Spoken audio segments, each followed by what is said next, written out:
Welcome back to the never-ending project. So the first thing I'm gonna say is it's gonna get worse before it gets better. Yeah, got another engine. So now I got 2 pieces of junk. So as you guys know, been struggling with an engine setup on this thing. Had one that came in it, took it apart. It was already 40 over. Kind of debated whether I should buy a rotating assembly that was 60 over or not. This thing doesn't need like some stroker motor in it. I mean, it's not gonna weigh anything. I don't plan on making crazy amounts of power. And so I debated on whether I was gonna spend the money to do that. I had this brilliant idea that I was gonna go buy another motor, hoping that it would be in better shape, and it was. So this is all factory, bore size, really untouched, but as I took it apart, yeah, it's not much better than the one in the bag over there. Everything was going smooth. Cylinder walls looked pretty good. Yeah, everything looked pretty good until I started to pull the camshaft out and the front cam bearing is toast. So the dilemma for me now is, obviously it needs to be cleaned really well. So do I take it to the machine shop, have it cleaned, new cam bearings put in it, and then just hone the cylinders on this thing, put new rings and bearings in it and rock and roll? Or do I buy a rotating assembly? The verdict is still out. I haven't made a decision yet. The plans are, I'm definitely gonna do the one in the bag. I'm gonna buy a rotating assembly for this. I'll just go 60 over. This is like a 71 block, so it can take a 60 over piston in it. Should be able to take a 60 over piston in it. So I don't know yet.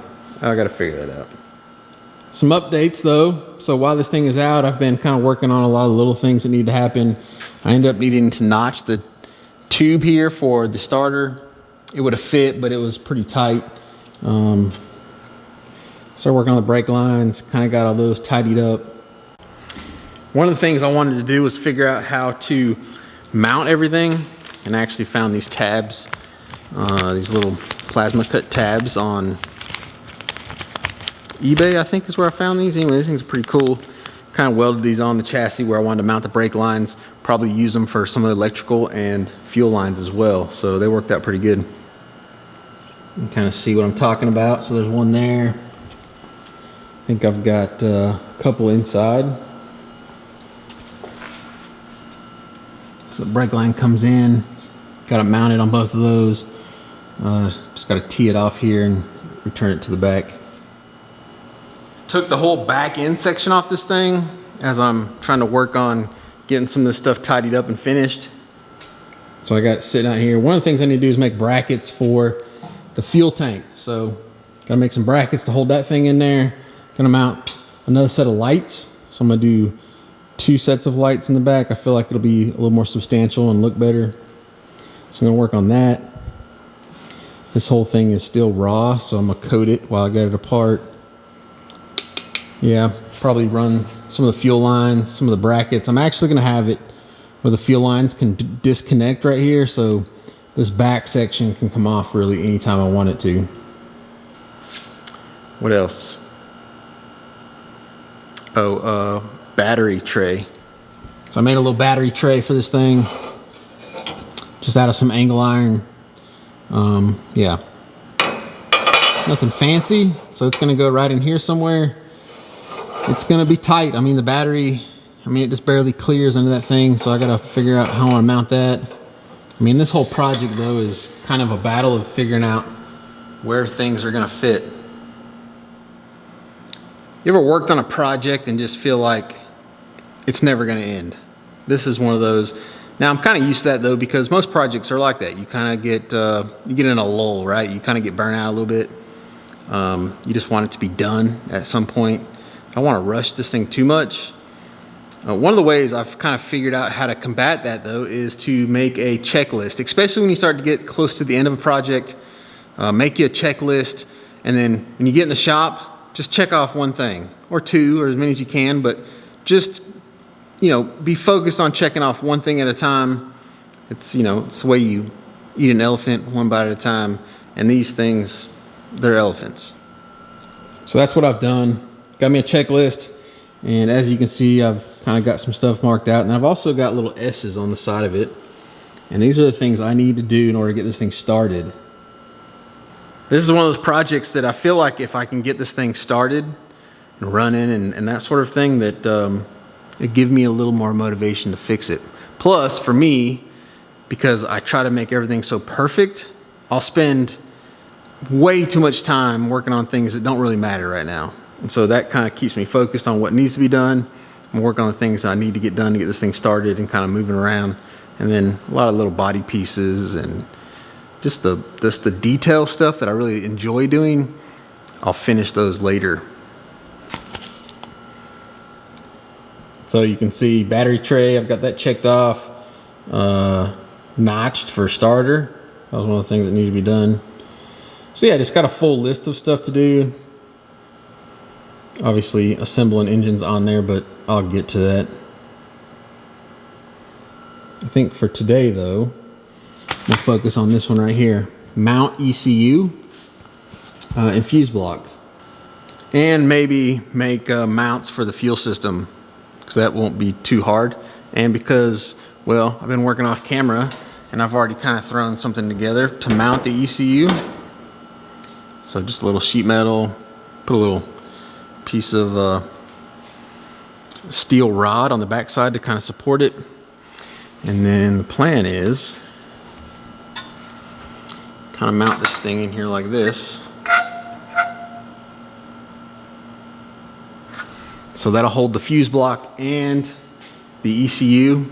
And the idea, I think, is long term, I'll put this kind of where a dash would be, and I'll make a removable dash panel.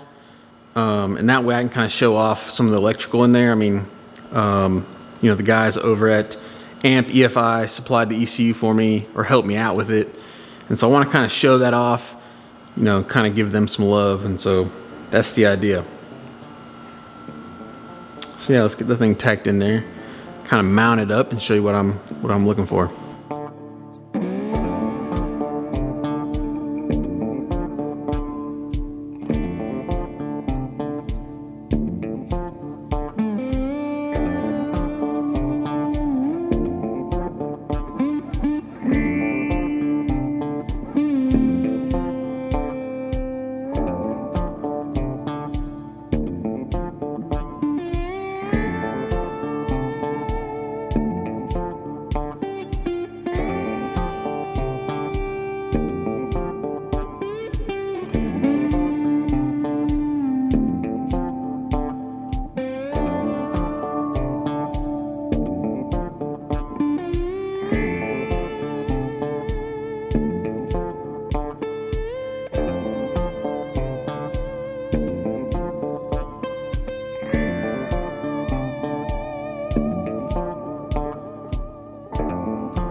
So that's done. It's about like I wanted it to. Made some marks up here on the top. I think I'm gonna notch these out. Put a little, like a half of a 1-inch tube in there. And then what'll happen is the wires that come out of this, the loom itself, can kind of sit in there. And I can zip tie them and then, you know, run them wherever I want to. Just for cleanliness, kind of run those up. And then down here, you've got the CAN bus plug, so that'll kind of come out and go down. Obviously I've got the vacuum port's got to go somewhere. USB, some of this stuff will like the serial port, you can plug into that and tune, so it'll be nice. You can kind of pull the dash piece off and then, you know, laptop and plug it right in, tune everything you need to, change fuses if you need to. So the idea with going with something like this, which is just a cheap setup, is really for what you could pay, what you'll pay for one of these, which is like 35 bucks. I mean, just the wire itself is probably worth that in my opinion, because this is a pretty heavy gauge wire. And then obviously you get all the fuse block, and it's got a relay. I'm not even sure what this relay is for. I'll have to look and see. Gonna have to add some more relays, so that's not that big of a deal. But it's also got the flasher relay. So for like turn signals and that stuff. It's all built in already, and you know, I don't have to build it from scratch. This felt like 35 bucks. It'd save me some time. Mount it up, it's all right there, and this kind of comes out the side. I'll zip tie it all in. I've got a wiring diagram. The only thing I don't like on this harness that you will find on nicer harnesses is that they're not labeled. Usually the wires will be labeled. Like the MS3 Pro, all the wires themselves actually tell you where they go, so no big deal. Saved me a lot of time. Jumping right ahead onto the tank. So a couple things. If you remember, there used to be some end fittings that was welded in this thing. It had some caps on there, and I'd kind of left those on there originally because I didn't know what I was going to do, and I thought they looked kind of cool, but they were in the way. I want to get this thing a little bit higher than it was, so cut them off. Gonna weld this little plate in there. That's the first thing. That's the first mod I've made on the tank. The other thing I'm gonna do on this thing is I'm gonna expand the capacity of this. So cut some end tanks for it. So they're gonna go on there just like that. Obviously I'll put a top and a bottom on it. And I've got them angled because of the way that the bars in the back kind of go. So angle them, kind of give it some style. So time to get to welding. Get all this stuff welded on, or at least tacked on. The end plates I don't have a top and a bottom for yet. I'm gonna wait until I get them welded on, and then I'll make templates. So or not welded, but tacked at least. So get that done, then I can make the brackets that are gonna basically hold the tank in itself. I kind of want to get the tank finished the way that it's gonna be before I started working on that. So let's do that. So that back piece is welded now, and looks pretty good. I'm happy with it. So I'm gonna put the side tanks on now, but what I want to do is, before I put these on, I'm gonna drill some holes. These will be like some drain holes. Let that fuel kind of drain back into the tank, and then I'll put some vent holes up top as well. And what's cool, by leaving this side piece in, it'll kind of be a baffle to keep it from sloshing. Not that I'm gonna be hanging big G's in this thing, but yeah, at least it'll have them.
All right, so the tank is put together. Stopped for a little cigar break. Any cigar smokers out there? So this is the deal. I've kind of got this thing fit in here, and I knew it was going to do this before I started, but I figured I'd address it later on. So that's pretty much the height that I want this thing. It's not back as far as I want it though. So you can see it's probably got, I don't know, 3/4 of an inch still in here. So I'm gonna basically cut off these corners on both sides. So this thing will slide back because that's what's keeping it from sliding back now is these bars here. Pretty happy with it though. I mean, it turned out pretty well. I'm thinking it's about maybe 8 gallons now. When I go to leak test it, I'll know because I'm gonna fill it up, so we'll see then.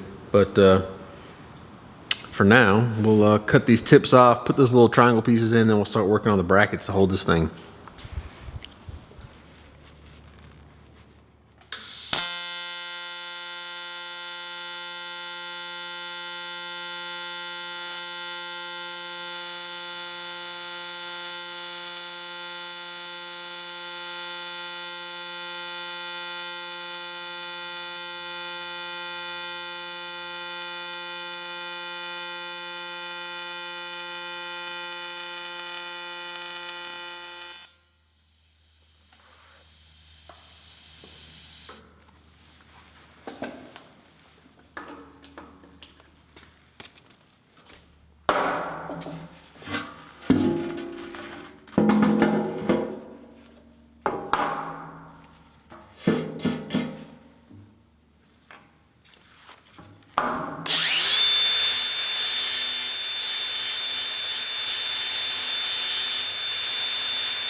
You stupid thing.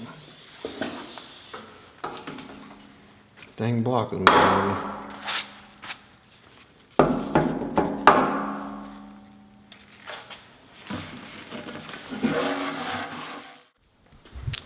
All right, let's take a look and show you what those did. Basically, this tube was in the way from keeping this tank from sliding back, so just notched out each corner. And really, that probably could have been prevented if I would have took a little more care for fitment, but I wanted the max amount of volume that I possibly could. And the only way really to fix this would be like either angle this down, this top section down, or back further, which would, both of those would have took away volume. So that worked out pretty good actually, because it's really, really tight in there now. I don't know if you can see it or not, but it's got maybe like 1/8 inch on each side. So it actually, I've got it all the way back right now and it won't be. I'm gonna kind of space this thing off, probably put a little bit of padding in there, so it's not right up against the steel, so that'll give me a little bit extra. But it's also going to come up slightly because I'm going to put padding underneath it. Although the brackets may go down lower. So the cool thing is the tank itself will actually be part of the diffuser. So you can kind of see that this thing's level with the bars. And then what I'll do is the brackets that actually go underneath this tank, I'll tie sheet metal into it, and the sheet metal, you know, will fill this space, and it'll kind of come right up to the bottom of the tank itself. So, and that'll complete the diffuser. And then you got this little section in the middle kind of peeking through. I may at some point maybe put a drain plug or 2 drain plugs just to make it kind of symmetrical, but put some drain plugs in there. I'll just put smaller ones in there than what was in there to begin with.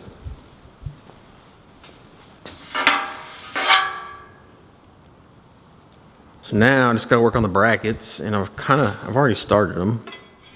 So I'm just using some angle iron, and pretty self-explanatory. These things will just kind of go underneath here like that. And then what I'm going to do is, so there's a tab on the front still of this tank, so that's where it'll mount up front, which is why I've got that extra material in there. And then I'm going to put another tab up in here. Let's see if I can find those things. Got them laying around here somewhere. Yeah, here they are. So I've got some aluminum tabs that I cut off this thing when I was first modifying it. These used to hang off the back, and obviously that wasn't going to work. But the plan is to weld these back in here somewhere like that. And then off the bottom of this angle, or off the top of this angle, I'll put, you know, another tab that comes out that this thing can bolt to like that. So anyway, I'm not going to bore you with the rest of the little details on this thing. You wouldn't see it finished in this video anyway, because there's a lot of work I want to do to this rear section before it goes back in the car. I'm going to weld some tabs on it that go up through here that are going to kind of house the fuel lines and the wires for the tail lights. The way that this thing is going to be set up is everything will be quick disconnect up here, the wires and the fuel system. So at any point I can just snap those loose and the whole back section can pop off if I need to. Yeah, and so all this needs to be coated still all bare metal. I need to sand it and coat it with some shark hide. And so there's no reason to really put it back in the car right now until I get all that done. And then I want to start tacking a lot of this sheet metal in too. I've got it all where I want, start tacking it all in permanently. So you'll see it though, obviously, once I get it totally done. You'll see it. This tank's gonna look dope once I shark hide it. So I'm gonna probably sand it with some 80 grit to give it some character. Kind of like the way that brushed looks. So I'll clean everything up, scuff everything, shark hide it. It'll have a nice protective coat of shark hide on it, keep it from just oxidizing, and it'll kind of give it a little bit of a sheen, which will look cool. And then I think too, what I'm going to do is I'm going to make these panels here removable some way, mainly because I was thinking about putting this thing on the dyno once it's done, and there's no way to strap this thing down without strapping to the back of this thing, which you don't want to do. So I think I'm gonna make these panels removable. You can pop them out, and then the straps can go right through there to the rear end, and that'll kind of solve that problem. So anyway, as always, thank you for joining me. More Bibster content coming soon. Y'all go do work, son.